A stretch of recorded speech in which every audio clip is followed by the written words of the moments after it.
Look at how much effort he's put into the dust in the Gengar. Oh my God. This is going to be a lesson for a lot of you in the artworking of an anime. So this here is what the key Gengar animator has done, Vincent in this case.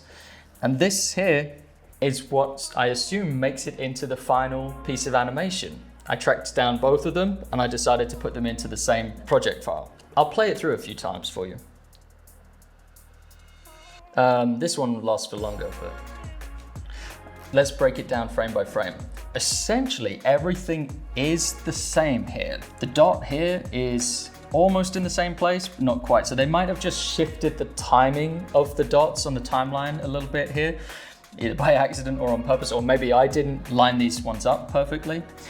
You can see the light blue outline here, that's to signal this very dark shadows. So here you can see that depth comes into play here where the light isn't touching this dark part of this orb like thing. The lightning bolt coming out looks almost the same. Maybe I was off with the timing, maybe they changed the timing a little bit, but it essentially looks the same, but it's got a very intense glow.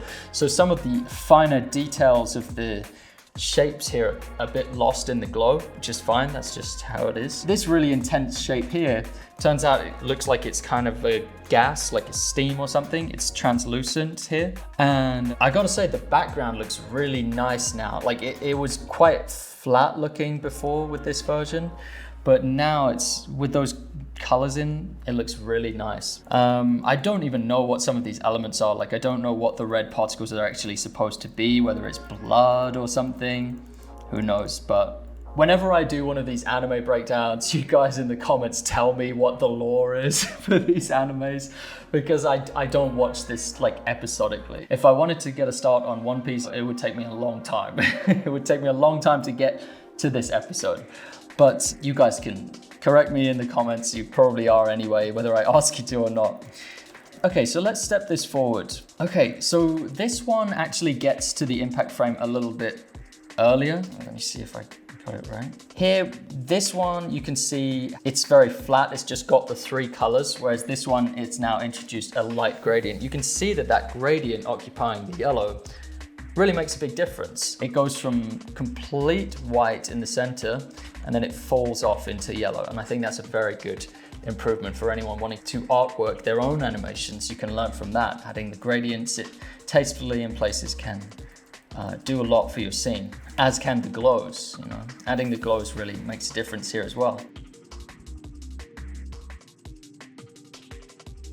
So yeah, this frame is the same.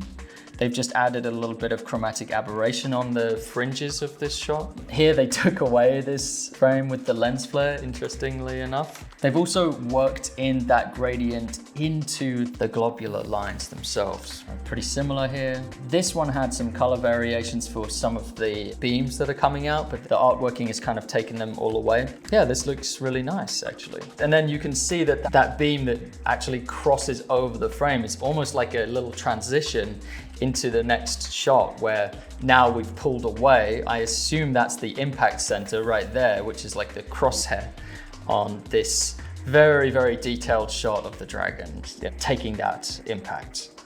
Okay, so that was quite a success. I would say that they fully preserved his Gengar there. Now I'm going to show you another clip where his animation was artworked over, but they didn't actually preserve his Gengar very well.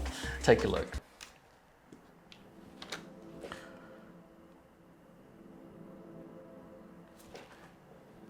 What? No. No, what are you doing? What? Where's the animation?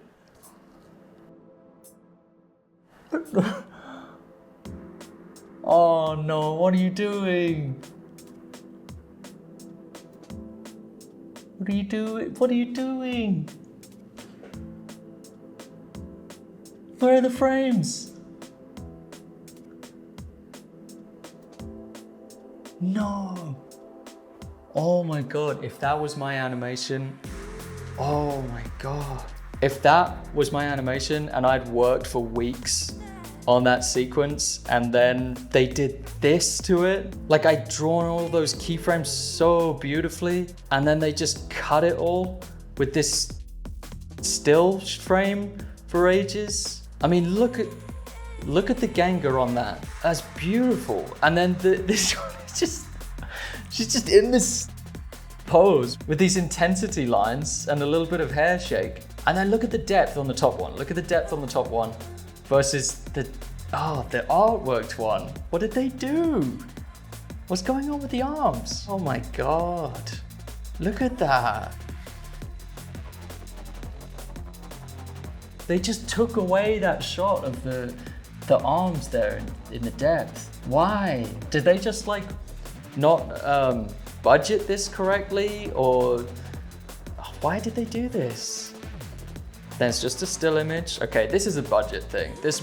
They must have just gone over budget and had to artwork it like very quickly, and they had to strip all of the lovely keyframes away for just to put some color on. This isn't a One Piece shot though. This is a different production, because at least with One Piece, they actually followed the Ganga to the letter. This is just shameful. The first shot as well, look at the dust. It's just single frame, just moving outwards. Look at how much effort he's put into the dust in the Ganga. Oh my God. I would be so mad if this was my animation.